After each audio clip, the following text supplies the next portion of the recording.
The following compilation features unsettling and spine-chilling tales sourced from Reddit's horror communities.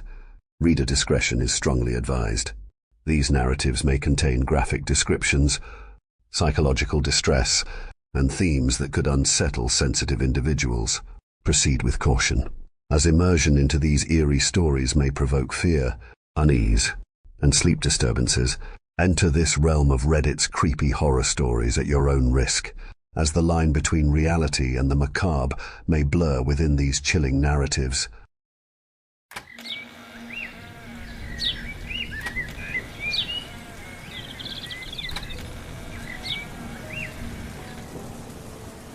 Maybe this is all because I called my ex-girlfriend a bitch on her wedding day. Today is July 6th, 2 months after my best friend's wedding. I'm not one to believe in fate, but as a kid, I was sure I had found my soulmates. I remember discovering the word soulmate as a curious 10-year-old digging around on my older brother's laptop. Jace's girlfriend had broken up with him, and his Google search history was a plethora of, "Have I just lost my soulmate?" That person entangled with you is upset, and rightfully so, but that does not mean you can't make it right. You are in charge of your own destiny and can win them back. Follow the red ribbon of fate. Spoiler alert, that weird post was kind of right. They're happily married with kids now. Anyway, this isn't about my brother's soulmate. This is about my friends. Like I said, they were my soulmates. When Dexter McIntyre ran up to me in the 4th grade with a red thread tangled around his thumb, I should have known better. Your mom gave me this. I should have cut it off him. Rather than teasingly slipping my finger into the knot, Zach Chatham and Phelan Clark joined in, entangling our thumbs. It was supposed to be fun until we realized we had tied the knot a little too tight. Phelan was the crybaby in class, a tiny girl with a golden ponytail and a loud mouth. She made sure to be extra vocal to our teacher. Freckled redhead, Zach thought it was funny, giggling through the whole ordeal. I'm not sure what he found so amusing about being painfully bound by a single piece of string that was quickly cutting off our blood circulation. We had to be gently escorted from the classroom, still uncomfortably pressed together. Phelan was crying, and Zach's laughter was getting a little throatier. He kept yanking his finger, which only jolted all 4 of us. "Ow!" Phelan squeaked. She shoved him. Hard. Zach was no longer smiling, his freckles a lot more prominent under the fluorescent white light in the nurse's office. "Are we going to die?" he whispered. When Nurse Cale pulled out a scary pair of scissors, he almost fainted. Dexter was unusually quiet. The boy kept sending me worried glances while the nurse hacked her way through our binding. From the look on her face, even she was baffled at how tangled up we were. It didn't make sense how one single piece of thread was so strong. "How did you even manage to do this?" she hissed, grabbing sharper scissors. "He did it," Zach grumbled, trying to point at Dexter, from his uncomfortable position pressed into my shoulder, though he just manically flailed his free hand. "I didn't tell you to join in." Dexter snapped back. "You're a stupid head for sticking your finger in the knot." "I am not," Zach spat. "You started it." "Mr. McIntyre, don't be rude." The nurse sighed. "Apologize to your friend." "Bird isn't my friend." I could tell the nurse was growing impatient. "Zach, please don't use that nickname." "Dexter, say sorry." "Sorry," Dexter muttered under his breath. "I can't hear him," Zach said matter-of-factly. I said, "Sorry, I still can't hear him." Dex shoved him. "Well, maybe you're deaf." Zach shoved him back, the 2 of them stumbling. "You're the deaf one." "Thank you." The nurse sighed. She cut us loose with one single snip.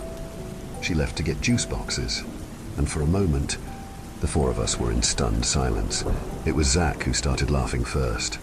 Then Phelan joined in, giggling. His laughter was contagious. Dexter was smirking, and I was trying really hard to stubbornly stay quiet. Instead of laughing, I picked up the red thread that had been severed from our fingers, dangling it in Dexter's face. The boy snatched it off me, still trying to hide his grin. I'll get rid of it. But I definitely saw him slip it into his jeans pocket. I only knew Dexter from his nickname. The other kids called him Bird because his shabby dark hair resembled a bird's nest. I was vaguely aware of his family situation. His mother left him, running off with a college boy, and his father was an alcoholic. Dexter came to school wearing dirty clothes and smelling of stale urine, his hair growing out into a greasy, knotted mess. The other parents would always tut and whisper when he passed them, not so subtly pulling their children close to them like he was diseased. Mom told me not to go near him or I'd catch lice. In the winter, Dexter would arrive with no coat in minus temperatures. His shoes had gnawing holes through the soles, and I could see his bright red toes poking through. Still, Dexter never lost his smile. He wasn't an outcast among the class, even if parents highly disapproved of us associating with him. Dexter McIntyre lived in his own bubble where he could make jokes and hope kids wouldn't turn on him. So far, it was working. After the red thread incident, we got to know him a lot better. Suddenly, Bird was actually Dexter McIntyre, whose biggest fear was becoming his father. He liked chocolate milkshakes and Zelda, and hated being alone. I remember first stepping inside his place, exchanging confused glances with Phelan and Zach. The hallway was real white marble. When I was greeted to a chandelier, a suited man insisted on taking my coat. I burst out laughing. The house was huge. It had 4 bathrooms. Dexter's house was bigger than mine. I marveled at the architecture, a mix of modern and ancient. There were 2 kitchens, one upstairs and one on the ground floor. Obviously, there was a noticeable mess, even with a maid, who greeted Dexter with a kiss on the forehead. She ruffled his hair, complaining of its length, ignoring the beer cans littered everywhere, dirty plates and pizza boxes piled up in the kitchen. I ran up to the refrigerator and yanked it open, pulling out 4 cans of soda. Dex was trying to hide small white baggies on the countertop. It's candy, he said hurriedly, dumping them in the trash. My friend's house was not what I was expecting. The boy's parents were rich. Like, rich. It was just his dad who was failing with basic parenting. Dex had a bedroom, and 2 spare ones he used for video games and watching TV. His bedroom was full of clothes and new shoes, which confused me. I picked up a pair of $90 trainers with the tags still attached. Dexter had a whole closet full of clothes, but he had holes in his shoes and wore the same shirt and jeans. I watched him pick up a brand new shirt, flinging it across the room. I'm not allowed to wear anything my mom bought me. Zach opened his mouth to speak, and Phelan nudged him, instead of asking questions we really wanted answering. The 4 of us played Zelda until Dexter's father came home, called us a bad word, and immediately crashed on the couch. When I told Mom I had been inside Dexter McIntyre's house, she didn't get mad. In fact, my mother was only vocal about Dexter's lack of hygiene in front of the other moms. When I was eating breakfast, she slipped a note in my hand, stroking my ponytail. "Can you make sure to give this to Dexter McIntyre today, darling?" I nodded, but I had plans to trash the note. I knew what it was going to say. Stay away from my daughter. I did peek at it, though. I was curious. "Dexter, darling, would you like to come for dinner on Saturday night?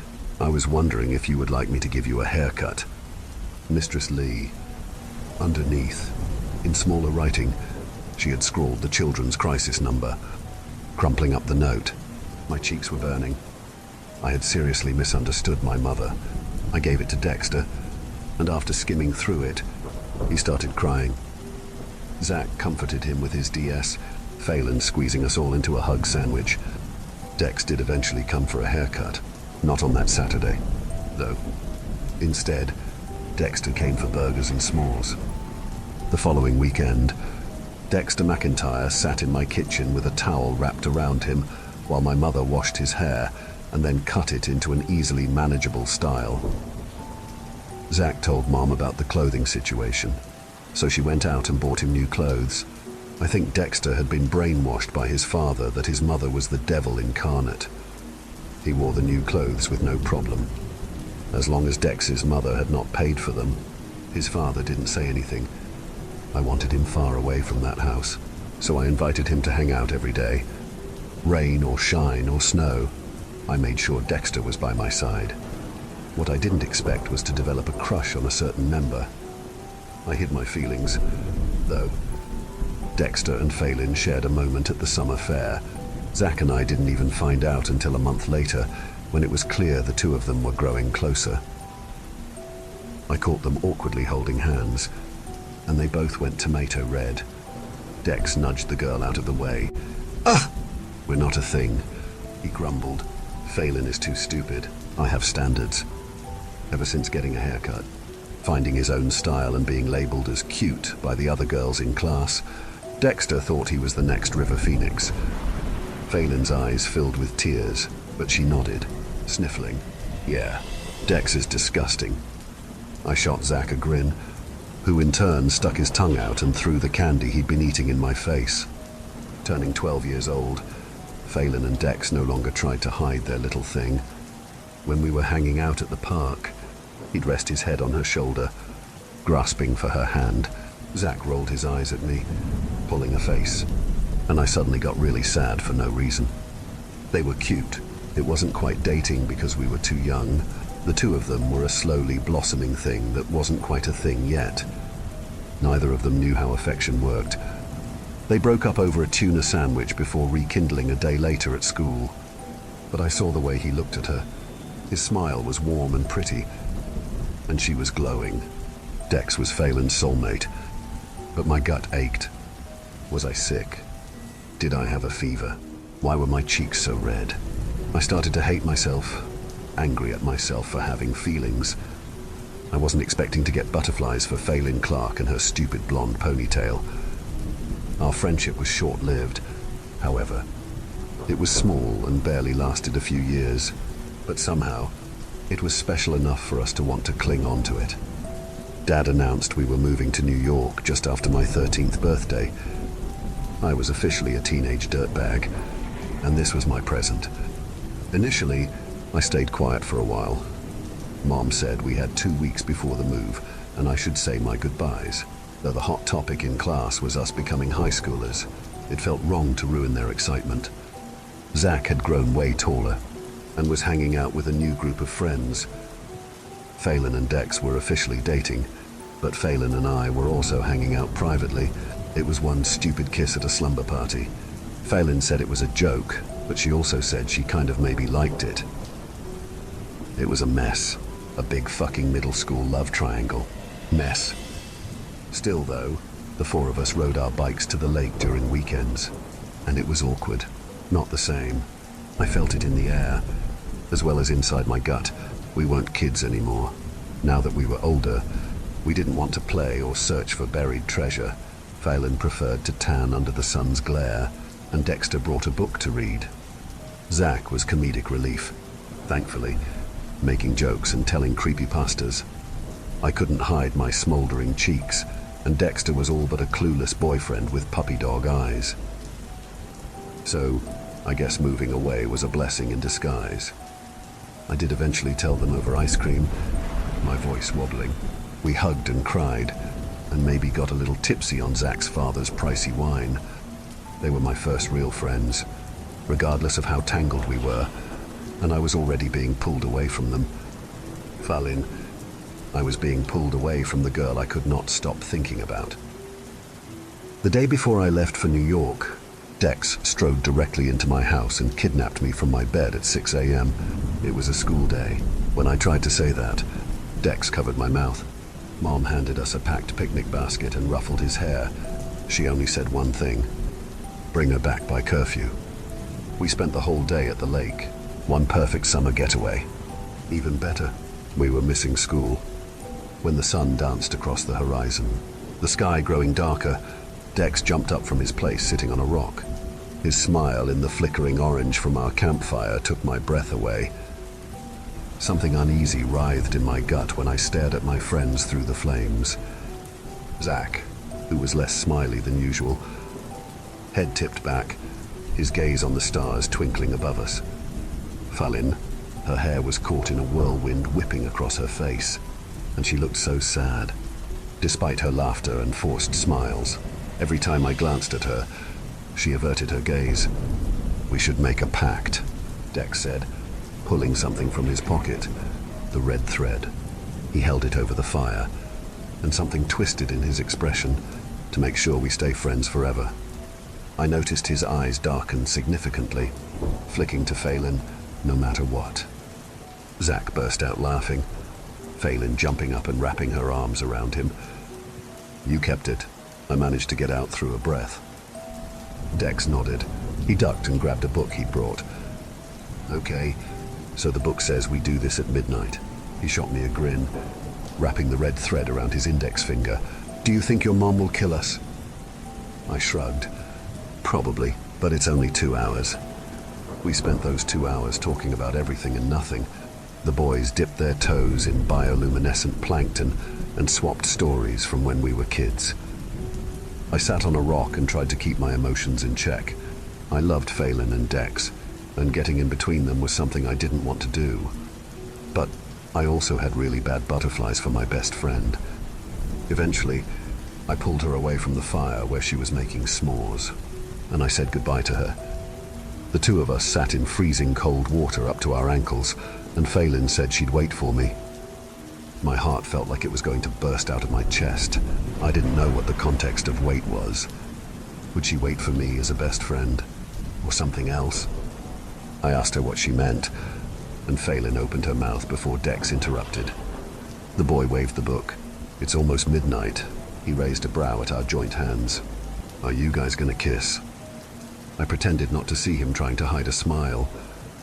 At the stroke of midnight, the four of us stood under a perfect full moon. Dex said we had to repeat exactly what we did at 10 years old, entangling our thumbs. Dex read a passage from the book, and I can remember every word. I can remember an uncomfortable tightness in my chest, like we were being physically bound together by every word. When the pain became overwhelming, I tried to tug away, but the others stayed still, unmoving and unblinking. The moon cast an eerie glow in their eyes, like she was filling them, polluting them.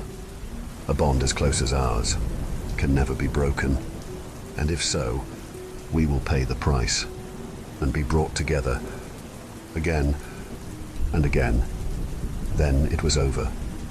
Dex severed the thread from our fingers and dropped it into the fire. Zach looked uncomfortable, wrapping his arms around himself. "Do you guys feel weird?" he asked in a small voice. I didn't say anything, but I did feel weird. Before I could speak up, though, my mother found us. She dragged me away before I could say a real goodbye. 13 years later, Phelan forgot to invite me to her wedding. After college, Phelan Clark and I reconnected on Instagram. I actually found her by accident while looking for the perfect flowers for my mom's funeral. Several accounts had suggested her now deleted account, Flora Flowers. As soon as we started talking, old feelings came back. I invited her for drinks. Phelan looked no different. She still wore overly long dresses and daisies in her hair, but as an adult, she made it work. Her hair was shorter, blonde curls bouncing on her shoulders. When I saw her, I felt a pull drawing us together. That same sting in my chest from when I was a kid, but it was a good sting. I sensed it. That invisible ribbon tangled around the two of us.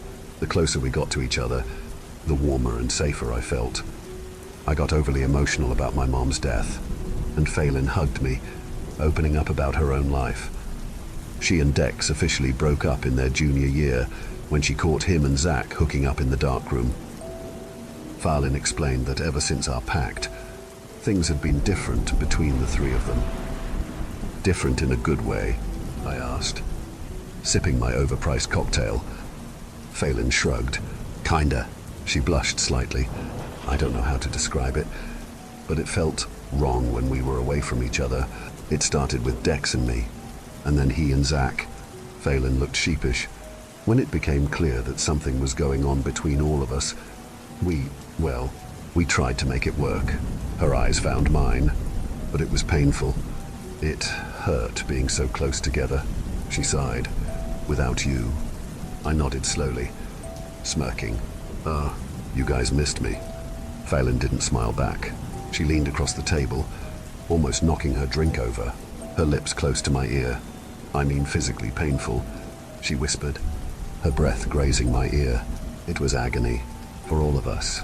It felt like being ripped apart, like my soul was poisoned. When she straightened up, her expression was different, contorted, like she resented me. I started to notice her hollowed-out eyes under the club's twinkling lights. Elle, downing the dregs of her cocktail, Phelan's smile twisted. It got bad enough that we started to get physical symptoms. She counted them on her fingers. Zach collapsed during class and had to be revived. Dex started throwing up blood clots. And, according to my doctor, I went into cardiac arrest. Phelan's lips curved into a small smile. Would you believe me if I said what we were experiencing was heartache?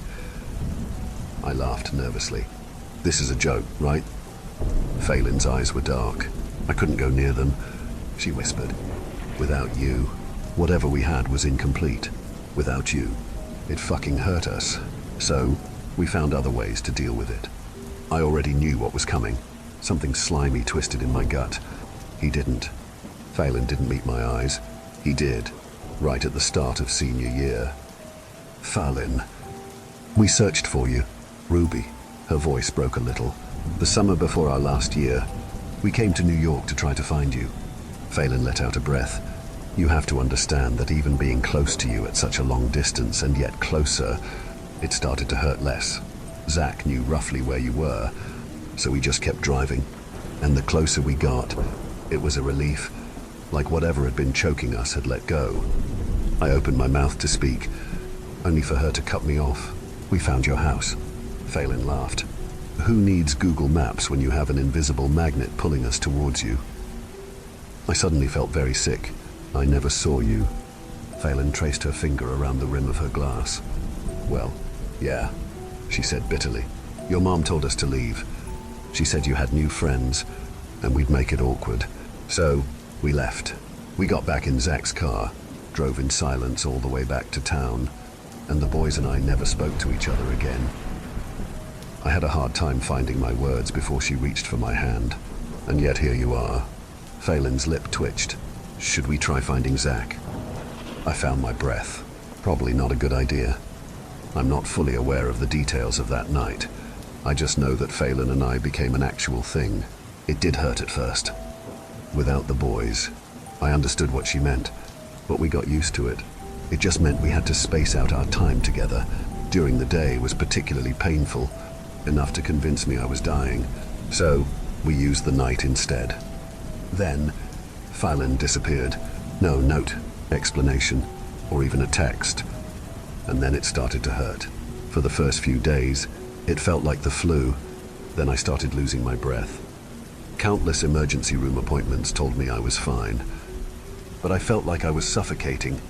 Every breath was painful. My heart ached in a way I couldn't understand. When I started heaving up blood, I tried to contact Phelan. No such luck. Flora Flowers was gone. And when I dragged myself there physically, it had been shut down. By then, every day was debilitating, and I felt like I was losing my mind. 3 years. 3 years of inhalers, agony, and contemplating suicide. I caught the announcement on Facebook of all places. I don't even go on Facebook. I was trying to find an employer from my bar job, and a mutual friend had commented on the post. Congratulations, Phelan and Sarah. Choking up blood was now a daily occurrence. Skimming through the post, I swiped at my wet lips. Sarah Kingsland, 26 years old. According to her profile, Sarah was a squeaky clean girly girl who said things like, okay. Her whole profile was Phelan. Sarah's latest post made me feel nauseous. Today, I am marrying my soulmate. Underneath, to my confusion and anger, was Zach's comment. The Zach Phelan had supposedly cut contact with and never spoken to again. Can't wait. I'm definitely going to cry. Love you, Val. I saw red. I'm not proud of what I did next, but you have to understand, I am not the asshole in this. I turned up at my ex-girlfriend's wedding wearing the best dress I could find. I was breathless, furious, and maybe a little drunk. I missed the ceremony itself. I was turned away without an invite, but just as I was leaving, I felt it, a sharp pull, a tightening in my chest that physically twisted me around. Cheering caught me off guard. Confetti was being thrown in a whirlwind. I saw Sarah first. Dressed in light pink, she was beautiful. Surrounded by friends and family who were not me, I watched Phelan Clark emerge through the door wearing a wide smile, draped in a breathtaking white dress that flowed like liquid silk. Her hair was longer, almost to her stomach, braided with flowers. She really did get that Rapunzel-style wedding.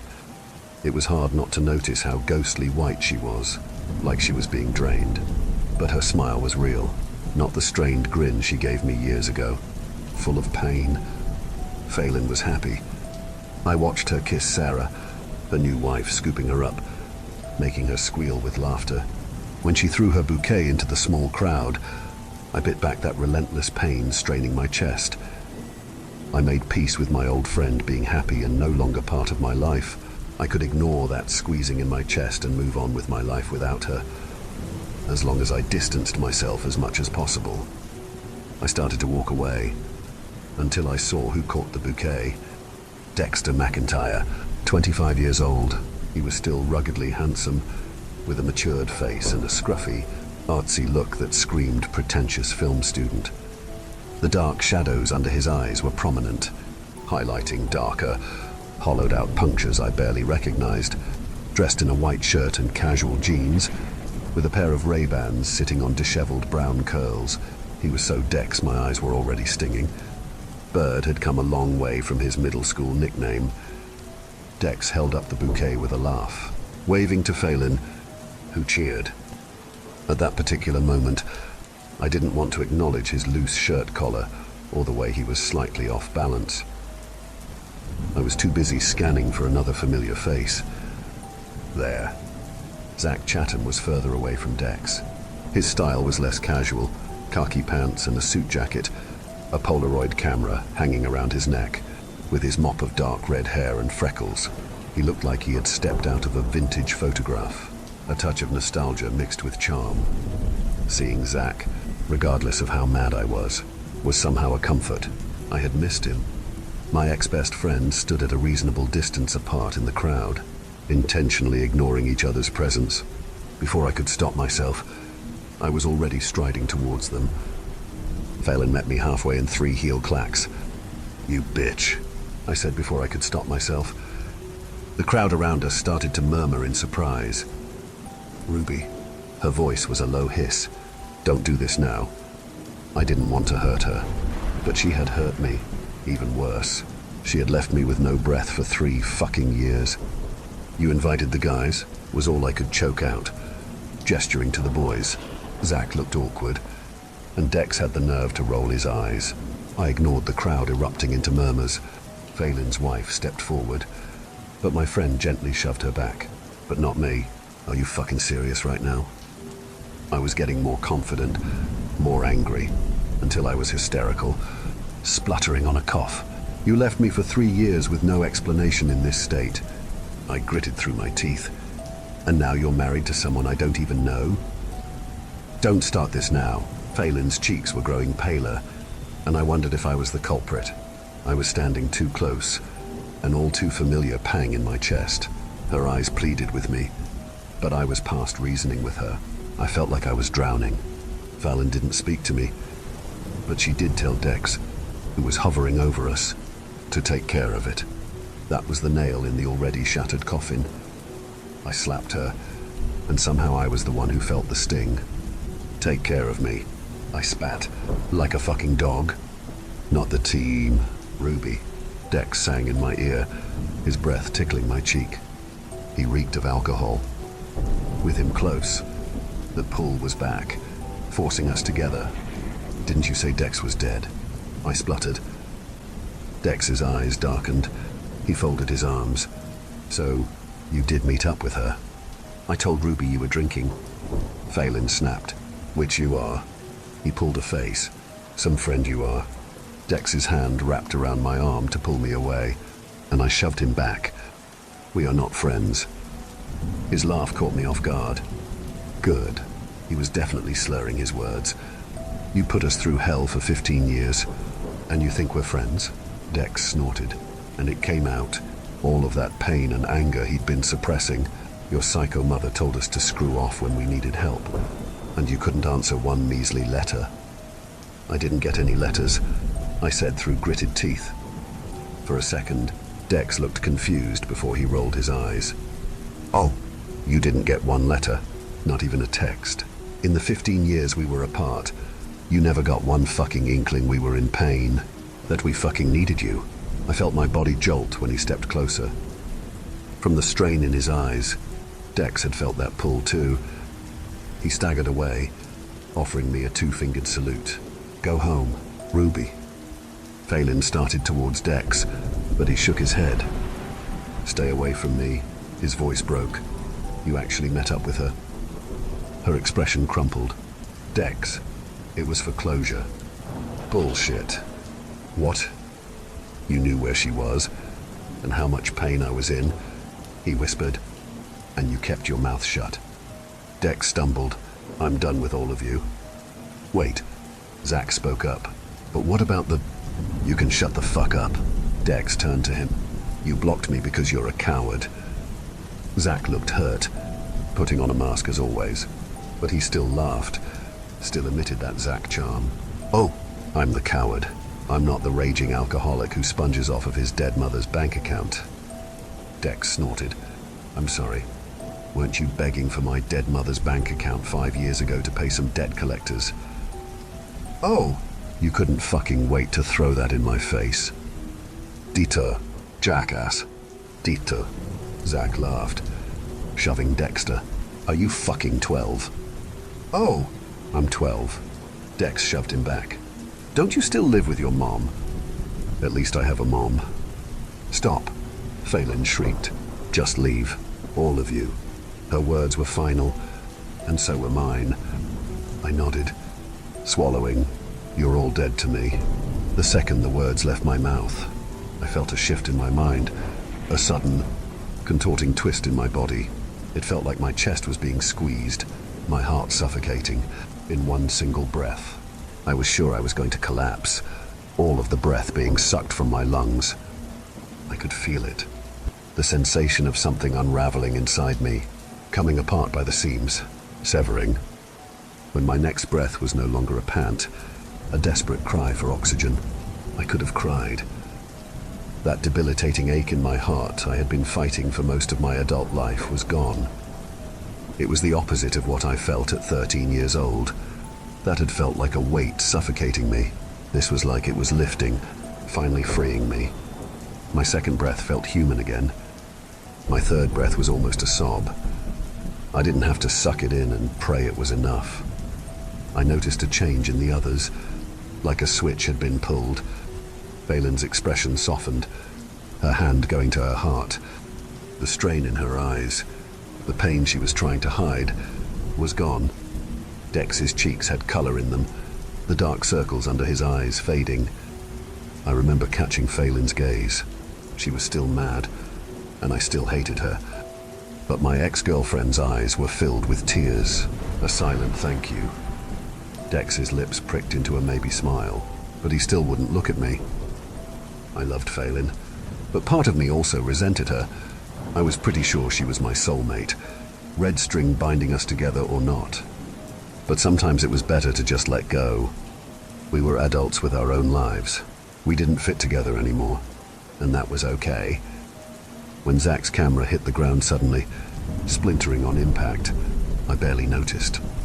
I was completely at peace with myself, caught in a whirlwind of emotions. In the corner of my eye, the guy ignored his camera. Instead of checking if it was broken, Zach picked up a glass of champagne from a server's tray and shattered it against his own head.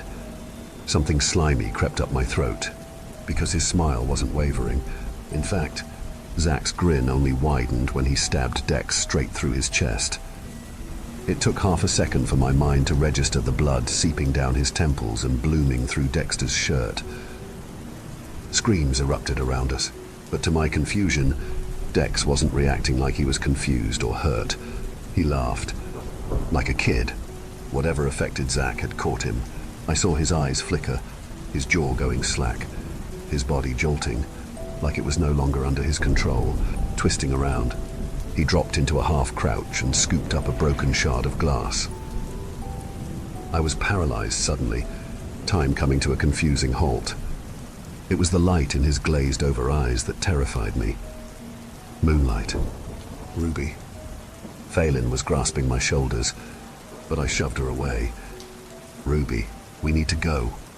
I couldn't stop staring at him, entranced, as if hypnotized. I was transfixed by the cavernous emptiness in Dex's expression as he stepped forward and, with a growing grin, plunged the shard through Zach's skull.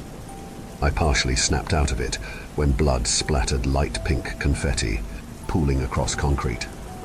Zach dropped to the ground, and Dex lifted his head, his vacant eyes flicking to me. The shard of glass slipped from his hand, yet his fingers twitched as he slowly lowered himself, groping for a second shard. He stalked toward me, slow and deliberate, and I found myself moving fast, stumbling in my heels.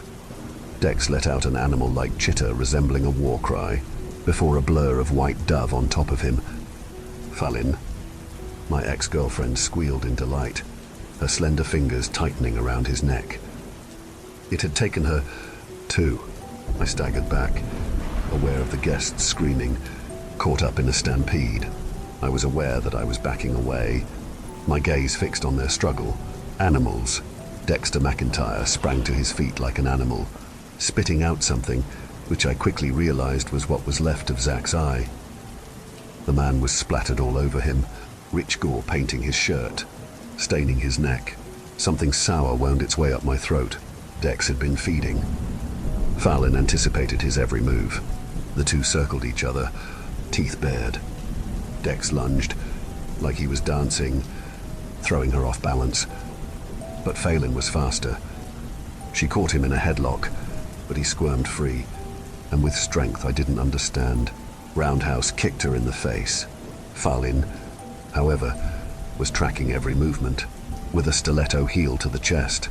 He fell back, allowing her to easily straddle him, and with the grace of my ex-best friend, Phelan Clark extracted her stiletto heel, pinned down his twitching hands, and drove it through Dexter's heart. I found myself entranced by the vivid red spraying Phelan's face. In contrast to her white wedding dress, she looked ethereal. The thick beads of red dripping down her cheeks almost resembled strings. So beautiful. A panicked server pushed past me, drinks shattering on the ground. Ruby.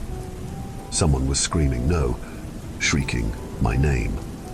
But I felt something toxic coursing through me, and it was only pointing me in one direction. Sarah stood in front of me, shaking me violently. Ruby, Ruby, what's happening? Her shriek barely penetrated my mind. What's wrong with her? She meant her wife, prowling like a wild animal.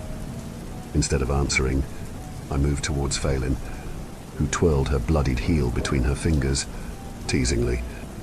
I dropped to my knees, pricking my finger on a shattered champagne glass. I grasped it, molding it in my palm. What was I doing? I wasn't completely sure anymore. My body no longer felt like my own. Phelan struck first, but I already had one hand wrapped around her throat. What I wasn't expecting was for her to stab me in the gut with a nail file.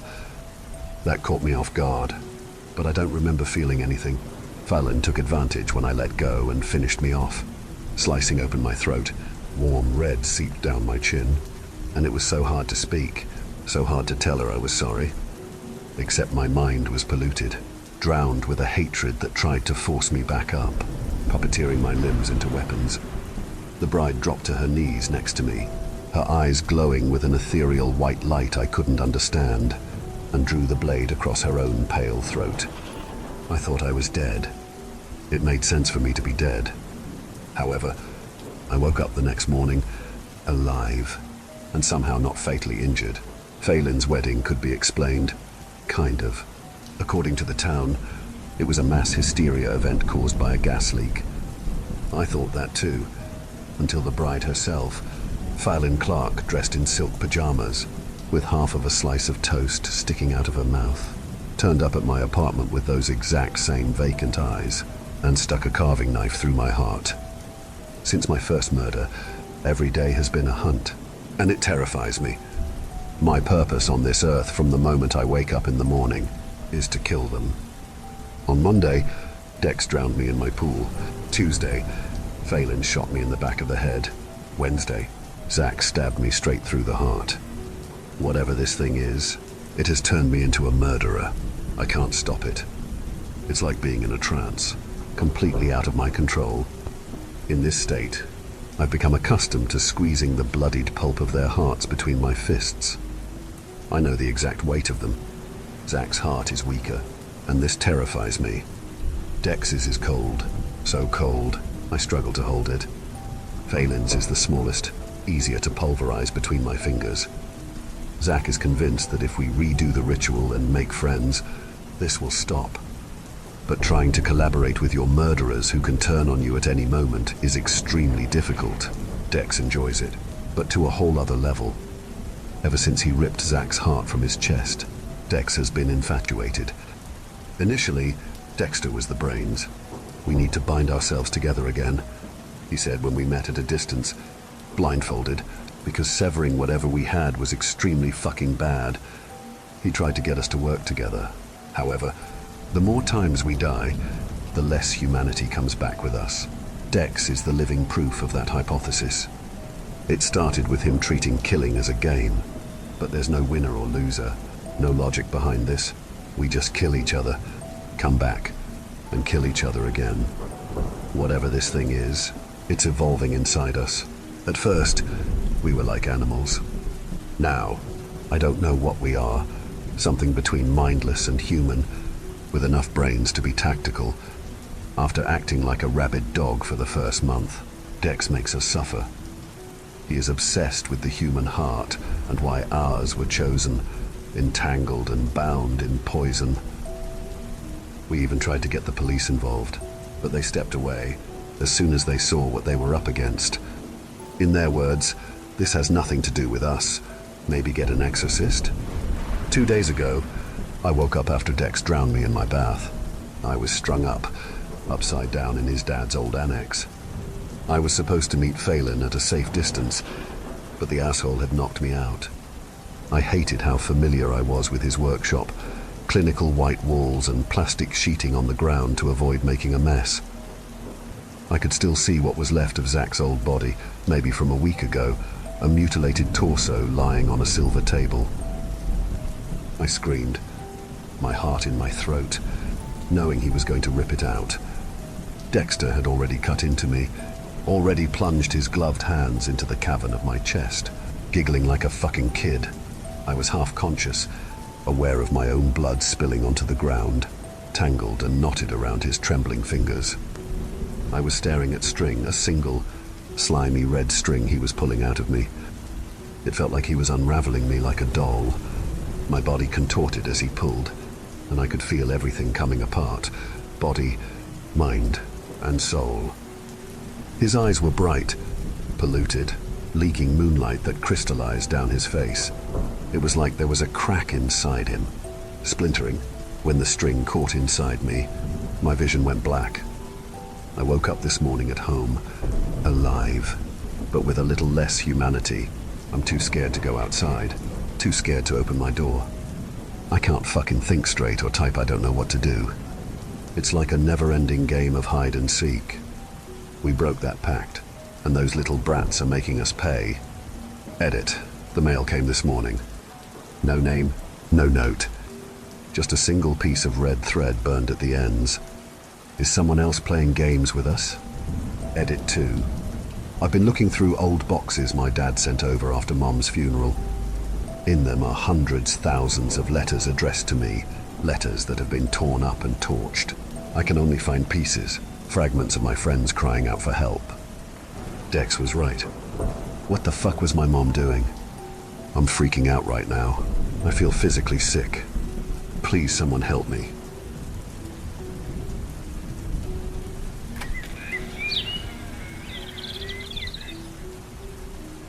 him father of a 24-year-old son. I know just by the title many of you are probably discounting me as some anti-vax nut job, but teaching my son basic high school level germ theory was the biggest mistake of my life. What I thought was an important lesson any father should teach his son ended up being a major cause of tension and tragedy in the lives of my family. It must have been the way I taught him, or the age I chose to teach it to him at, and I'm hoping either of those is true, because it means that this post might prevent you from making the same mistake I did. If I'm wrong, then it just means something was inherently wrong with my son from birth, and I don't know which is worse. When my wife and I had our son, I swear I could have been counted as the happiest man on earth. I was still young at 31, but had spent my entire 20s childless, so I didn't feel like I was robbed of any youth or whatever when my wife gave me the news about her pregnancy. I swear on that day that I was going to be the best father that had ever been, and would even outdo my own dad, with whom I had a very close relationship. My son, who we will call Daniel for the sake of this post, was a remarkably easy baby. I swear he hardly ever cried, to the point where the lack of sleepless nights had my wife and I questioning if something was wrong with him. Daniel, however, was simply an unusually calm and quiet newborn. Not only would he never cry, but I can hardly remember him fussing at all, or even really smiling or laughing much. He would always kind of just stare at you, with a wide-eyed, confused, almost fearful look, like he couldn't quite figure out where he was, who he was looking at, or even how to just be a baby. As he grew into a toddler, he would continue to interact with the world with this sort of reserved, cautious curiosity. I'll admit that my son's timidness bothered me. It might not be the most PC thing to say these days, but I was really worried that my son might grow up to be the soft-spoken, quiet kid, the likes of which I used to pick on in high school. In hindsight, it was ridiculous of me to be so worried about that, of all things. But I imagine every young father has an idea of who they want their son to be. We want our sons to be strong, confident, and utterly independent, even if we would give them the world. The thought of my son growing up to be anything but a Stallone-like macho man bothered me, and I was convinced that it all came down to how he spent his childhood. So as soon as he could walk, I made sure he had a lot of outdoor time and tried to encourage sports and roughhousing whenever I could. I might have been putting Daniel through some sort of baby boot camp, but I wasn't utterly delusional. While I encouraged the sort of activities that might give him bruises and so-called character building, I still cared about my son's health and was never shy with affection or care. I genuinely loved my son and wanted what was best for him, and so I decided if Daniel was going to be playing in the mud all day, he should also be taught how to keep himself from getting sick doing so. It all started with some public access kids science show that was airing at like 3 p.m. on a Thursday. Daniel wasn't watching. He was out back playing with his toy trucks and dinosaurs. He was about 5 or 6 at the time, but I was admittedly a little high and didn't feel like changing the channel. The show's host, some middle-aged guy with an eccentric bow tie and a lab coat, was showing off an experiment that could teach your children about the importance of washing their hands. The experiment was simple. The host filled a bowl of water with ground-up pepper and oregano or some other spice you could find at home. Then, he would dip his finger in the bowl and show how all the little culinary debris would stick to his skin, explaining after that the spices were like germs that latch onto your skin after you touch a surface. Then, he would wipe off his hand, apply a little household soap, and dip his finger in again, showing how much less of the debris remained, before explaining that the soap molecules made the germs slippery so they couldn't stick to your skin, or something along those lines. I was immediately excited and called Daniel in from his playtime to conduct the experiment ourselves. I never washed my hands or brushed my teeth or did any of the things you were supposed to do growing up, because I felt like they weren't the big deal everyone was making them out to be.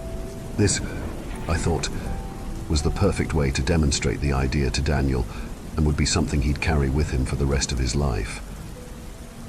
I couldn't have known how right I'd be. With Daniel at my side, I conducted the experiment eagerly, just as it was shown on the television. The experiment was easy enough to recreate.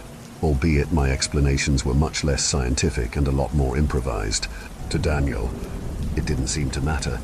He just stared on as I filled the bowl with water and as much pepper and parsley as I could. He had that typical, quiet kid stare he always had, as I explained how germs were tiny, living things that were everywhere, even if you couldn't see them. The visual aid of the spices really seemed to paint the picture for him, because when I pulled my finger from the bowl the first time, he outright gasped at the sight of all the black particles all over my hand. Then I did it again with the soap, and explained the importance of washing your hands and how it can get rid of almost all the germs in just a few seconds of scrubbing. I waited for Daniel's reaction, and to my surprise, it was much more than his usual cautious quiet. I could tell by looking at him that something was different. It was in his eyes, which stared sharply at my finger. They seemed to be darker than they were a moment ago. It was as if the color had drained from them as Daniel came to some private, startling realization that completely changed how he viewed the world. And he kept those eyes trained on my finger like it was a snake poised to strike at any moment. Regardless, I felt like the father of the year and sent Daniel back out to play with a juice box and a pat on his head that seemed to make him tense up.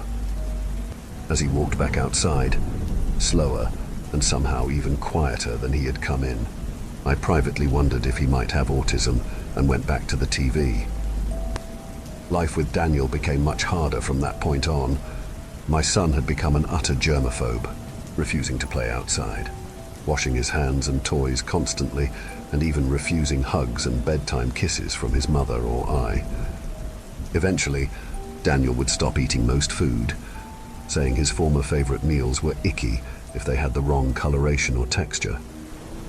Soon after, he would stop letting his friends come over, and when he started to refuse to go to school, we had to get professionals involved. The doctor said it was the worst case of mysophobia she had ever seen. It was as if Daniel could see the microscopic life crawling on every surface, like the world was some alien and hostile place, and it was agony for him to exist within it. We had to pull Daniel out of school completely when we realized we couldn't keep dragging him out of the house every day and answering calls from teachers about the panic attacks he'd have in the classroom. It only got worse from there, as we had to start vacuum sealing Daniel's twice daily laundry loads, wrapping all the furniture in plastic wrap, and wiping down every surface before and after touching it. I had given up all of my previous hopes of molding my son into the kind of man I wanted him to be, as Daniel was now more comfortable with the harsh smell of chemical cleaners than he was with fresh air. I tried everything in a failed attempt to fix my son. I tried understanding. I tried discipline. I have spanked him once or twice. Clearly, nothing was working. But in one last attempt to get him out of what I thought was a prolonged phase, I went out and bought a cat. Daniel was about 11 at the time. I thought the animal would give Daniel some much-needed attention and affection outside of his parents, and that his love for the animal would trump his fear of germs. After all, if our new cat could clean himself with his tongue and be fine, then Daniel could certainly exist in the real world without his plastic sheets and hand sanitizer. Hell, if nothing else, the inclusion of a litter box in the house should force him out of his comfort zone. Daniel was immediately opposed to the intrusion into his germ-free sanctuary and refused to spend any time whatsoever with the animal. I, however, appreciated the sense of normalcy the cat brought into our shrink-wrapped house, even if now Daniel would refuse to come out of his room, maybe more so because of it. You can imagine my fear then when the cat went missing, followed by my complete surprise when Daniel said the cat was in his room. He seemed more chipper than usual and kept talking about how much he loved the new pet and how soft his fur was. I thought my plan had worked and left well enough alone, letting Daniel keep the cat in his room for a while if it meant he was getting over his phobia. It took me about a week to realize that the cat's food bowl wasn't emptying and that I hadn't physically seen him since Daniel had taken him to his room. I wanted what was best for Daniel, but I couldn't escape the feeling in my gut that something was wrong, so I confronted him, asking to see the cat. He seemed nervous at first, but after I sternly asked him again, he let me into his room. I was immediately on edge when Daniel didn't just bring the cat to me, and stepping into his room didn't help the feeling at all. His room was just as eerily clean as the last time I had seen it. Everything neatly folded and tucked away and literally shining as the light reflected off plastic sheets. It was too clean for a boy's room, I thought, and certainly too tidy for a cat to have been living in here for the better part of a week. I knew something was wrong. I asked Daniel where the cat was, and his usual silence did little to assuage my fears. He had that look on his face that kids have, where they know they're about to be in trouble, but they aren't totally sure why.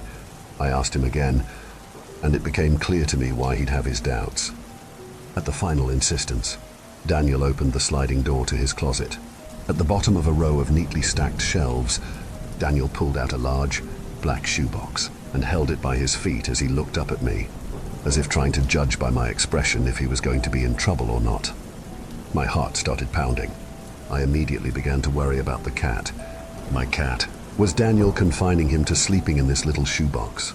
Was he just pretending to have grown on the cat this whole time and was trying to keep him from wandering around, spreading germs all over Daniel's perfect plastic-wrapped house?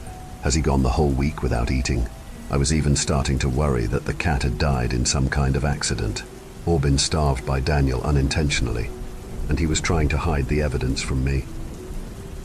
Nothing could have prepared me for when Daniel opened the box, showing me my cat, perfectly, motionlessly preserved in a vacuum-sealed bag. I made him clean, Daniel said, a tinge of hope that I might understand in his voice. He's perfect like this. Daniel and I were never close after that. His visits to the shrink doubled in frequency, and he started to shut off from the world as I shut off from him. His germophobia and oppressive cleaning rituals only got worse until my parents agreed that it would be best if they took Daniel in when he turned 15. A father should never say this about his son, but I felt nothing but relief when he was gone. If his grandparents hadn't taken him in, I don't know if his mother and I could have stayed together. I wouldn't see much of Daniel again until the death of my parents. Mom lasted a few years after Dad went, both of them passing under Daniel's care. Daniel was 22 now, and looked gaunt and pale, like he had been a prisoner somewhere. His hair looked choppy, like he was cutting it himself, and whenever he sat down, he did it with his knees tucked into his chest.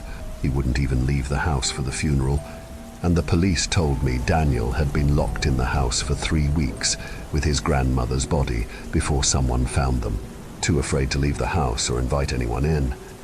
Without a job, Daniel couldn't afford to keep living on his own. Feeling bad for him, I took him back under my roof, as any father would. I had hoped his fear of the invisible, everything around him, had died down a bit in the years he spent away from his enabling parents. But some part of me knew better. As soon as Daniel was back in our lives, so were his oppressive sterilization rituals. Wiping, wrapping, and wiping again everything in sight. The time Daniel had spent away had only made his habitual cleansing worse, to the point where my home was all but covered in an ineffectual snail trail of slimy hand sanitizer and antibacterial creams. I remember feeling sick to my stomach every time I heard him vacuum sealing his laundry in the other room. The smell of bleach and harsh chemical cocktails became too much to handle, despite Daniel's constant need to keep the germs out. My wife's once dismissible health problems became exasperated until she could hardly get out of bed on her own. I started to feel sick myself, whether if from the constant chemical fumes or just weakness of spirit. I lacked the strength to fight back against Daniel's invasion of our home. It was like being in the hospital with some terminal illness, too weak to fight and surrounded by that disgustingly fake smell of cleanliness that just reminds you of death. I finally had the strength to stand up to Daniel when I found him putting something in our food. He stammered on about how it would keep us all clean and pure, and I wouldn't hear it. I snapped at him, shouting that if I ever caught him doing something like that again to his mother's food or mine, I would throw him out myself. Daniel shot me a glance, and I quickly recognized it as the same timid look of realization he had given my germ-covered finger way back during our science experiment. It was as if in that moment I became part of that dirty, unsafe world he saw everywhere else. At this point, I didn't care. I had enough, and I was ready to kick Daniel out for good. He was a grown man, and it was time he learned to live on his own. I was determined that I'd no longer be the enabling, weak father who had let his delusions come this far, and that I'd force him to face the real world for his own good, and for the good of his family. Then, Vid happened. The whole nation was forced into lockdown, and our household was no different. As soon as the news broke, Daniel insisted on social distancing, quarantining within our own home, everything. At this point, I couldn't physically remove him from my home, and so I gave in. Daniel's controlling tidiness took over the home, and I became sicker and weaker and gave up on the idea of stopping him. He designated my marital bedroom as the quarantine for my wife and assigned me to the living room, where it started to feel like I was growing into the couch. The peak of the COVID-19 pandemic passed, as did an additional year or two. I started to lose track, spending my days in a sick daze as Daniel, in his face mask and starched gloves, was the intermediary between my wife and I. As I became weaker and more dependent on Daniel, I actually started to convince myself that I was grateful for him, that I'd be helpless if my son wasn't around. When I could, I'd press my ear up to the bedroom door, hear my wife's labored breathing, and it would remind me that gratitude was wasted. One day, the breathing stopped. Some part of me knew what had happened on the day it happened, but I remained in denial for as long as I could. I refused to leave the living room, or even go near that side of the house, terrified of a reminder that I couldn't hear her breathing. Daniel had stopped going into the room as well, which only further amplified my distress. Knowing that she wasn't being brought any more meals still wasn't enough to shake my paralyzed, fearful denial of her death. Until Daniel went back into the room, it still wasn't enough to break my delusion. Hell, it actually made me start to hope that I was wrong, and that my wife was still very much alive in there, somehow, being cared for by our son. When I heard the muffled sounds of electric humming, I knew something wasn't quite right, but I still didn't break from my daze. I let myself lay there, shivering from the feverish cold, hoping my wife was okay. Then, I heard the familiar sound of the vacuum. I pulled myself from my spot on the couch and pressed my ear to the bedroom door. I listened, still too afraid to cross the threshold. I heard the sound of the shower running, and the electrical throbbing hum of power tools much louder in this vicinity. I still didn't act, until finally I heard the chilling sound of the vacuum cleaner once again, remembering the family cat. My cat, still and lifeless and eerily preserved in that plastic bag. I pushed the door open and stumbled into the room. It was dark and dank, smelling much more like the sick than the rest of the house.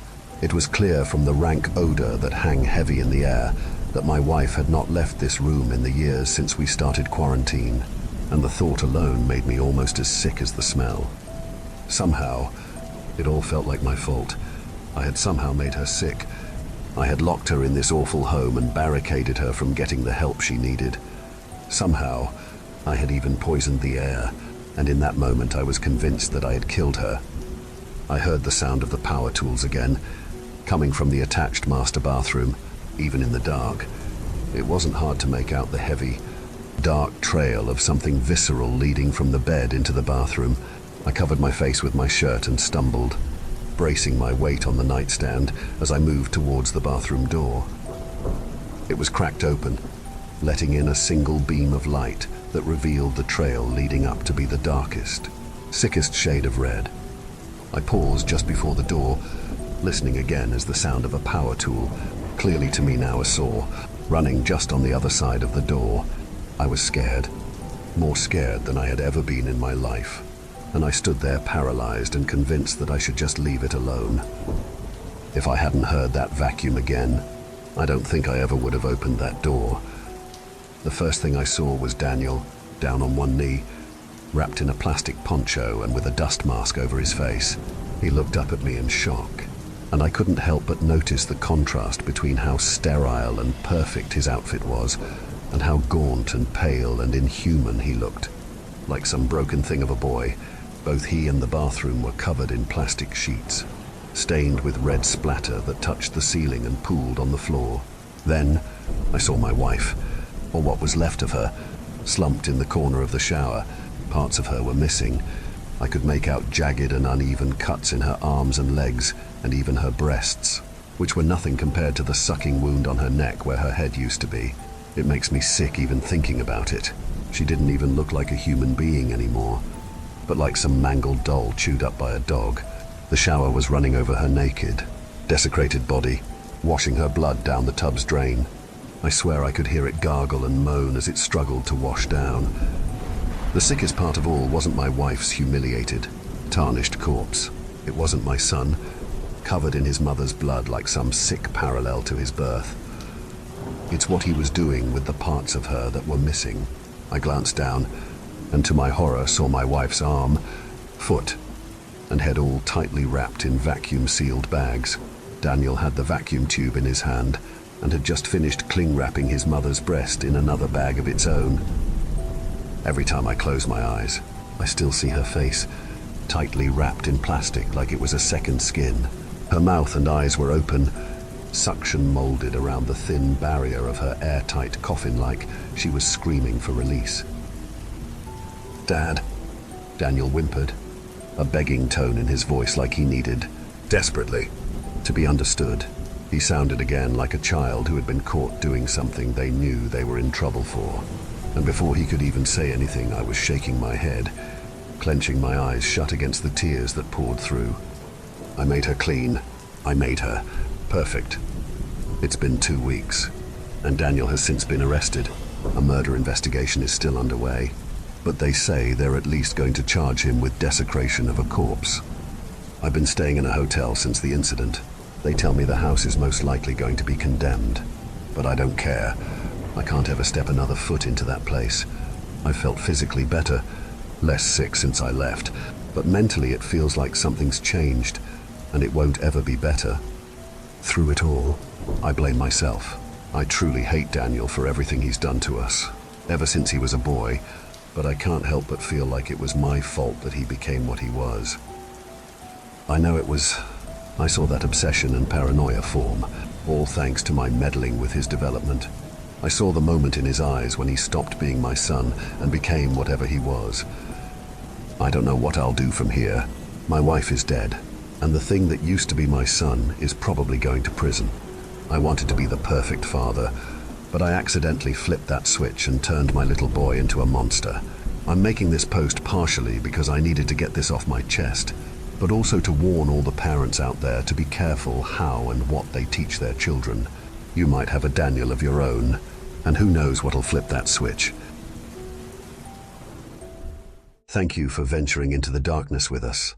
If you dare to explore further, be sure to subscribe to our channel for more spine-tingling tales of horror and the supernatural. Remember, the shadows hold endless mysteries, waiting to be unveiled. Stay tuned for more bone-chilling stories as we continue to traverse the eerie depths of the unknown together. Until next time, may your dreams be free from the haunting echoes of our tales. Or perhaps not.